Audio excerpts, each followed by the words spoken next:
Hey guys, I'm trying out a new setup. I have my camera like flipped upside down, so the front camera's on the other side. Let's see if that helps. And you're balancing right now on my dinosaur plushie, who is called Penelope, and then like my alcohol markers. So great tripod setup situation right now. Um, my family is home right now, so I'm filming before they get back because it's quiet. Well, quieter. There's still the usual background noises, but yeah. I just wanted to do another video. And I posted on my Instagram a poll, and like some people responded saying they're like okay with me doing a mental health update. So yes, that is what this video is gonna be about. I do have plans for a few of my friends potentially to come on my channel, and like we can do like some fun like cool like games or like talking about certain topics. So yeah, if you guys have any suggestions, as always, leave them in the comment section or follow me on Instagram at lexapro_dot_. And yeah, thank you. All right, let's head into the video, shall we? So as you guys know, in my last video, I had my top surgery consultation. That was the last time I filmed, and shit has been going downhill. Like, I feel like I made a post about this on Instagram, but I feel like ever since I got my third wisdom tooth out, I feel like my life has been like so much more chaotic. And like it hasn't been all bad. Like obviously, like I started this channel, finally I was like, like fuck it, like let me just start, because some like trying doing like taking that first step is always the hardest, but once you like get past that, it's a lot easier. So I'm proud of myself for doing that. I've graduated university, which is like a huge accomplishment, especially in my family. Not that many people, especially like AFAB people, which means assigned female at birth, if you guys didn't know about that, and AMAB is assigned male at birth. So in my family, like a lot of females or people that are AFAB, like me, but I don't identify as being a female because I'm non-binary. But yeah, a lot of people in my family, not even about like gender or sex or anything like that, it's just like because of the fact that I'm like a third generational like immigrant or whatever, because my just like my family history and all that, like with like immigration. So it's like a big thing for me to like be able to like get a tertiary education, which I'm really lucky for. And yeah, I'm proud of myself for doing that. It was like 4.5 years because I ended up graduating a semester later, which if anyone is worried about graduating university or school later than like they're supposed to, like on paper, it's fine. Like I was freaking out about it. I tried to overload doing like 5 courses in one semester, which is considered insane. Like do not do that. I did not last. Like I ended up dropping because 4 courses per semester is considered full-time at the university that I went to. So like 1 or 2 is part-time, and then 3 or more courses per semester is considered full-time. So yeah, I tried to do that, and my mental health just like was not like vibing with that.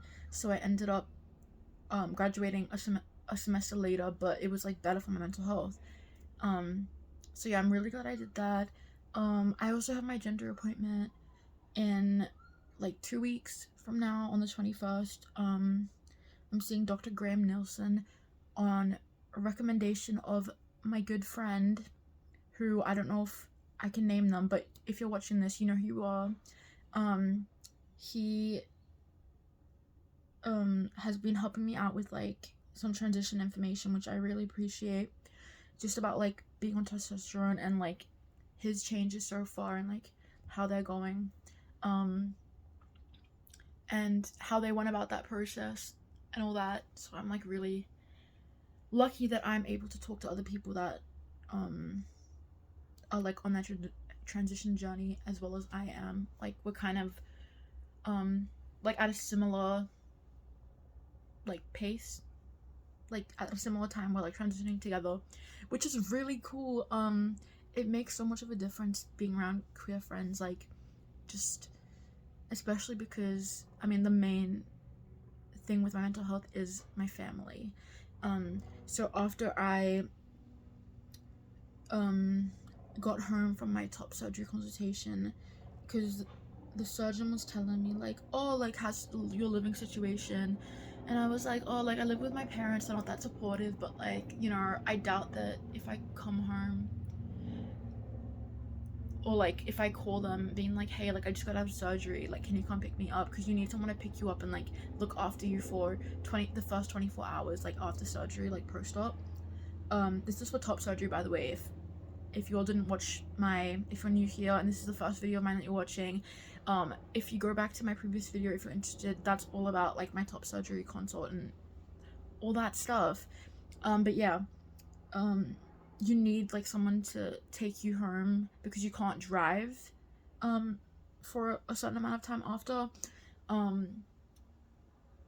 and yeah, so she was like, oh, like maybe they'll like come around, and I was like yeah. So she said like try like ask around, see if you can like stay at a friend. I don't think that's possible for me, just because a lot of my friends either aren't out at home, or they're living with like other people and so they can't like help me out, which is totally okay. So I just gotta figure out something else. So but anyways, I went home and I was like, you know what, like my mom already overheard me talking to my brother about top surgery, so like it's not like this is the first time I'm saying it to her, but you know, maybe like she'll be fine with it, or like at least like let me stay here while I recover. That was not the case. It ended up turning into a whole argument, and basically I was just really upset and texted my therapist. Shout out to my therapist. She's a legend. Being like, hey, like can I come see you? Like, do you have any like available spots? And I saw her the next morning. And we basically like talked about my next steps, like what I prioritize right now, if it's getting surgery or moving out. And I said, well, I can't get surgery until I move out. So I was gonna go to some homelessness services in like around where I live and talk to them about it and explain my situation. I have not had the chance to do that yet, because I don't know, like I'd rather not go through that route, or route. I don't know why I said route. I think it's because one of my brothers always told me it's route, not route. But yeah, so yeah, through that route, because I've route. Sorry. Because I don't know, I just feel like I'm not valid in doing that, even though like I still have a place to stay. Like it's not like I'm homeless. Obviously, like I don't live in a safe environment, but I feel like if I did that, like I don't know, like I just feel weird doing that when I'm not actually like, it's not an emergency. And also just don't want to take up like a bed or something if someone really like doesn't have anywhere to like sleep. So that's been, I guess, like in the back of my mind the main reason why I haven't done that yet. But yeah, I went on flatmates.com, which is a website where you can find other flatmates or rooms for rent.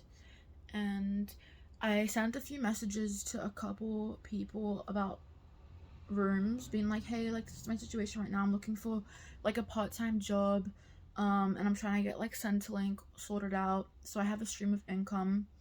Um, because right now the only income I'm really making is my babysitting like thing that I'm doing at the moment, like every like 2 weeks or so, and that's like not enough to like live off of.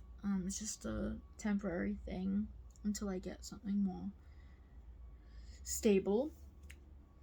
But yes, um hoping to hear back from people. And oh, I did my job seeker appointment over the phone, like just around 9 a.m. today, which was cool. They just told me that well, they asked me a lot of questions about my living circumstances, education background, um if I've been working like in the last 2 years, criminal offenses, um if I have a driver's license, all that stuff. Um and they told me to go on Workforce Australia and like link it to my MyGov and then do a bunch of activities or something, and then it's all done online, and that's how you get your payment, which I didn't know about, which is, well, it sounds cool, but I've got to do that today and see if I can start getting job seeker. And then they might link me up to an employment service, which is really cool because I've heard that they can help you find a job. I've also been applying online to a bunch of places and like via company websites. Like at the bottom, they usually have a careers tab where you can just fill in an application. It goes directly to the management of that company. But I might also try to print out my resume, which I updated. And my friend helped me out, which I appreciate. Needed a bit of tweaking. Yeah, I hate resumes. And I never do cover letters. Like, I just don't understand the point of it. But, yeah, your boy is desperate right now. So I'm probably gonna go and, like, take it in a few places, and introduce myself and see if that makes a difference. And, yeah, so I'm trying to do all this. In the meantime, well, my therapist suggested that I, don't tell my mom about this stuff. Like, I should just avoid the conversation of being queer, being trans, just talk about like really superficial things like how are you, how's your day, blah blah blah, all that stuff.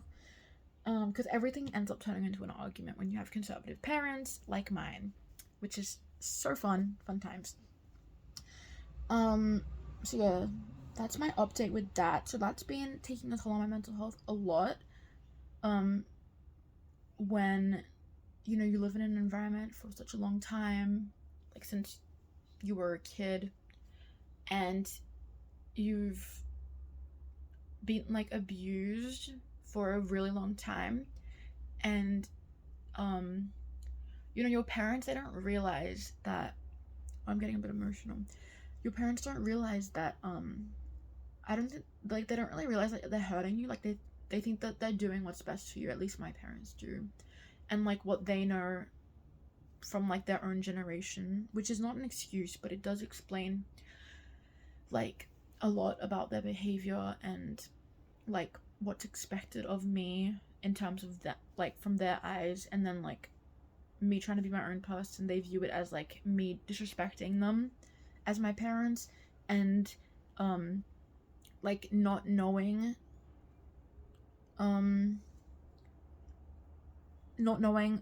like for sure about anything because I'm only 22. So apparently that means that I'm like, I don't know what I'm saying, and yeah, in their eyes it's just, I'm too young to like make my own decisions, and I'm a follower apparently. And my mom has just some like really insane views of things. Like, she just has said some like really fucked up things that I'm not gonna repeat on here, just like I don't think anyone should hear it. So I'm not gonna like repeat certain phrases that she said. Just know that like if you're someone else out there that is living in a toxic environment and you're like closeted, because that was me for like most of my life. I actually accidentally came out to my mom. Like, it wasn't even intentional. I just had a mental breakdown because I was hiding a whole like relationship that happened and all that. Well, it was like a situation. But anyways, I'm getting so sidetracked. Love that for me.